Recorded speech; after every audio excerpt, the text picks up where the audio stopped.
베트남이 예전과 다른 모습을 보이고 있습니다. 한국과 거리를 두려는 모습을 보이자 베트남 최대 기업인 삼성전자는 베트남 시설을 철수, 모든 공장을 한국으로 되돌릴 고민을 했다고 하는데요. 이 소식이 알려지자 베트남 정부 관계자들은 다급하게 삼성전자 바짓가랑이를 붙잡고 제발 있어달라는 부탁을 했다고 합니다. 소홀하게 한국 기업을 대한 대가를 받고 있는데요. 대체 베트남에 무슨 일이 벌어지고 있는지 지금부터 자세하게 설명해 드리겠습니다.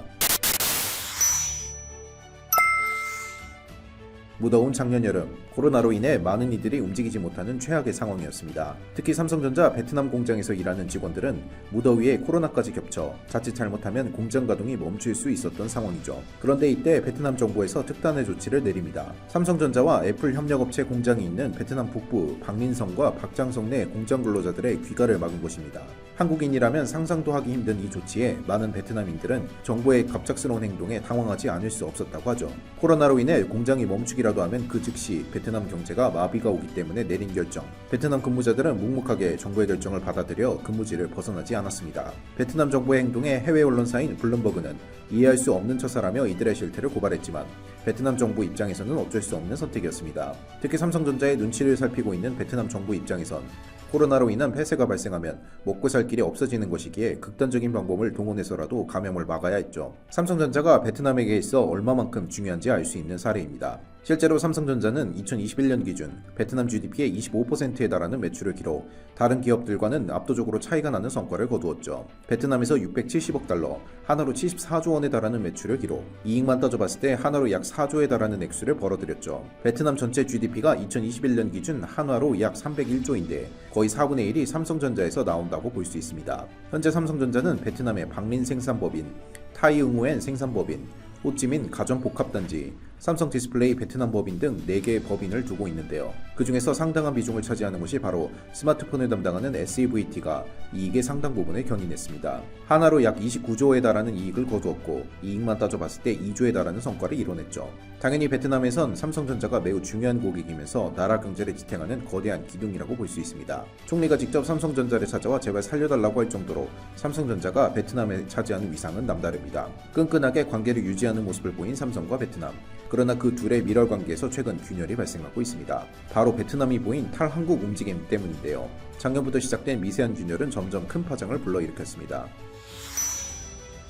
베트남은 코로나가 심해지면서 한국을 비롯한 외국 관광객 출입을 엄격하게 통제하는 모습을 보였습니다. 삼성전자를 필두로 한 한국 기업인들이 베트남에 드나드는 곳에도 굉장히 민감한 반응을 보였죠. 아시아나 항공 회항 사건이 대표적입니다.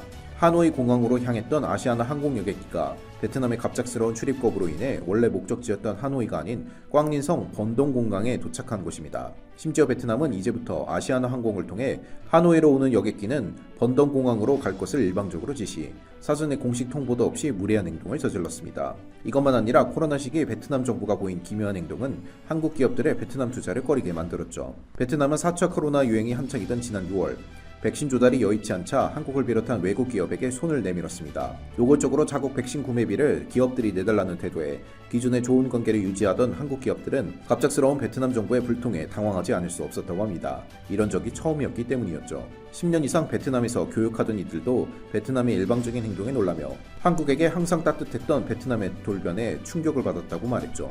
삼성전자도 예외는 아니었습니다. 베트남 정부의 과도한 방역 정책도 삼성전자 사업에 방해가 되었는데요. 입국 후 격리 기간을 2주에서 4주로 늘리는 방역 조치를 시행한 베트남은 해외 기업들에게 어떠한 사전 협의 없이 일방적으로 통보, 베트남 사업을 위해 들어온 한국인들은 졸지에 2주간 더 붙잡혀 있어야 했습니다. 게다가 작년 생산 차질을 빚은 삼성전자는 결국 베트남이 아닌 인도와 인도네시아의 생산 물량을 일부 이관, 생산 납기일에 맞춰 겨우 물량 수급을 맞출 수 있었죠. 상승하는 베트남 기업 근무자의 임금 상승 역시 삼성전자가 베트남에서 사업을 지속하기 어려운 요인이 되었죠. 인도와 달리 베트남 공장의 가동률이 급격하게 떨어진 것도 주목할 만한 부분인데요. 삼성전자 입장에서는 베트남에 더 이상 공장을 증설하는 등 추가 투자를 하기 어려운 상황이 되었습니다. 이 틈을 타 인도는 삼성전자를 향해 러브콜을 보내고 있습니다. 반도체가 미래 사업의 핵심이라는 것을 깨달은 인도 정부는 적극적인 인센티브를 약속하며 핵심 반도체 기업들을 자국에 유치하기 위해 총리가 직접 영업을 하며 반도체 기업 유치에 사활을 걸고 있습니다.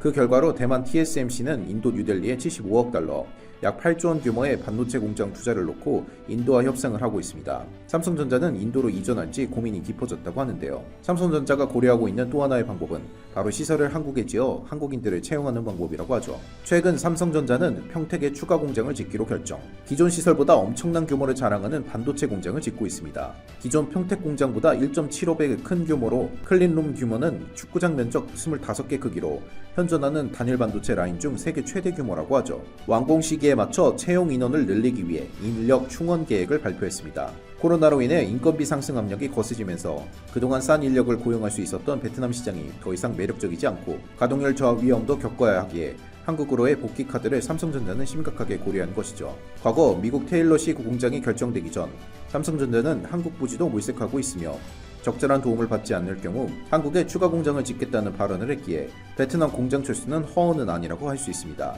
베트남 공장을 삼성전자가 철수하지 않을 것이라는 안일한 기대를 품었던 베트남 관료들은 삼성전자의 움직임에 충격을 받았습니다. 베트남은 그동안 무시했던 한국을 다시 찾으며 삼성전자 마음 달래기에 나섰죠. 판민진 베트남 총리는 삼성전자 베트남 지사를 방문, 현재 좋은 실적을 거두고 있는 삼성전자에 대해 극찬을 보내며 삼성이 A부터 Z까지 투자를 확대하는 데 가장 유리한 조건을 준비하겠다며 저자세를 보였습니다. 특히 배터리 공장 부지를 찾고 있는 삼성이 투자를 유도하기 위해 배터리 공장 투자를 위한 최적의 부지를 찾는데 정부가 나서겠다며 삼성의 투자를 요청하는 모습을 보였습니다. 게다가 삼성 계열사인 삼성물산의 6천억 규모 발전 프로젝트까지 베트남 정부에서 밀어주는 모습을 보이며 한국에게 그동안 소홀했던 모습을 보상하겠다는 의지를 드러냈죠.